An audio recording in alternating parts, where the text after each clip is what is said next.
자, 규제. 우리가 정말 많이 듣는 말이죠. 뉴스만 틀면 금융 규제, 환경 규제, 온갖 규제 얘기가 쏟아져 나오잖아요. 그런데 말이죠. 이 단어 정확히 무슨 뜻일까요? 오늘은 바로 이 질문에서부터 한번 시작해 보려고 합니다. 맨날 쓰는데 사실은 꽤 복잡한 개념이거든요. 네, 바로 그겁니다. 이 규제라는 걸 제대로 알아야 우리 주변 세상이 어떻게 돌아가는지 그 구조를 이해할 수 있는 거죠. 자, 그럼 본격적으로 한번 파헤쳐 볼까요? 우선 규제라는 말이 생각보다 단순하지 않다는 것부터 시작해 볼게요. 이게 여러 가지 다른 깊이의 의미를 가지고 있거든요. 일단 학문적인 정의부터 한번 볼까요? 공공기관이 공동체가 가치 있게 여기는 활동에 대해 지속적이고 집중적으로 행사하는 통제. 말이 좀 어렵죠. 쉽게 풀어서 말하면 정부 같은 공적인 기관이 우리 사회에 꼭 필요하다고 생각되는 활동들을 그냥 내버려 두는 게 아니라 계속 지켜보면서 관리한다는 뜻이에요. 여기서 핵심은 공적 기관이 지속적으로 통제한다는 거죠. 이 개념을 이렇게 세 단계로 나눠보면 이해가 훨씬 쉬워져요. 가장 좁은 의미의 규제는 1단계, 명령 통제 방식이에요.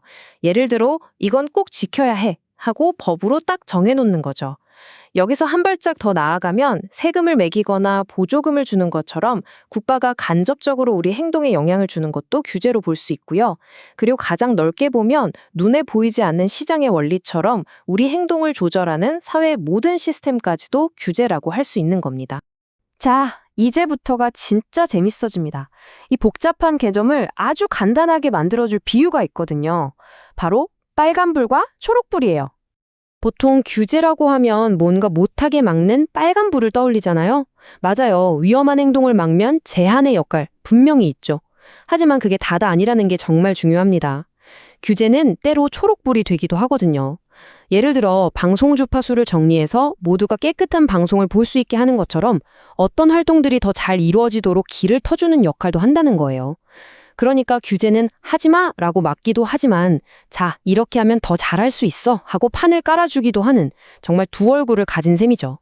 이런 개념들이 그냥 이론으로만 있는 게 아니거든요. 실제 역사 속에서 어떻게 적용됐는지 영국의 사례를 통해서 한번 생생하게 따라가 보시죠.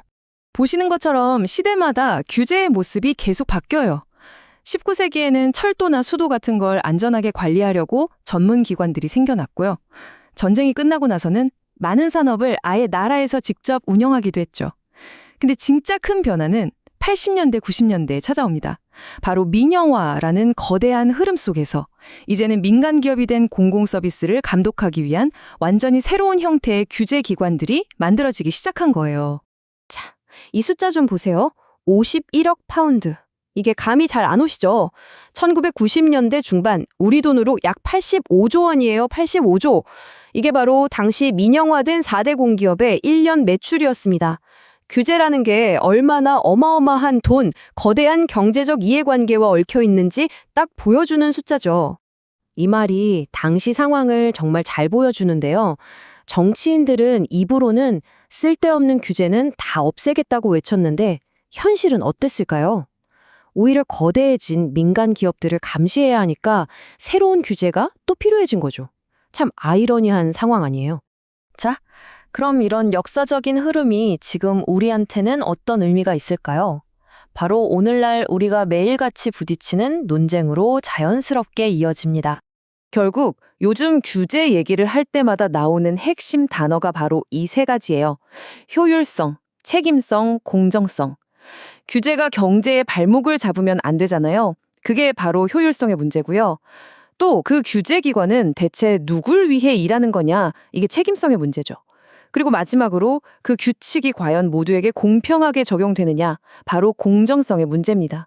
이 세 가지 사이에서 아슬아슬하게 줄타기를 하는 게 지금 우리가 마주한 과제인 셈이죠. 결국 이 질문으로 돌아오게 됩니다. 세상은 점점 더 복잡해지고 기술은 우리가 상상도 못한 속도로 발전하고 있잖아요. 이런 세상 속에서 우리는 과연 통제와 자유, 이 두 가지 중요한 가치 사이에서 어떻게 그 완벽한 균형점을 찾아낼 수 있을까요?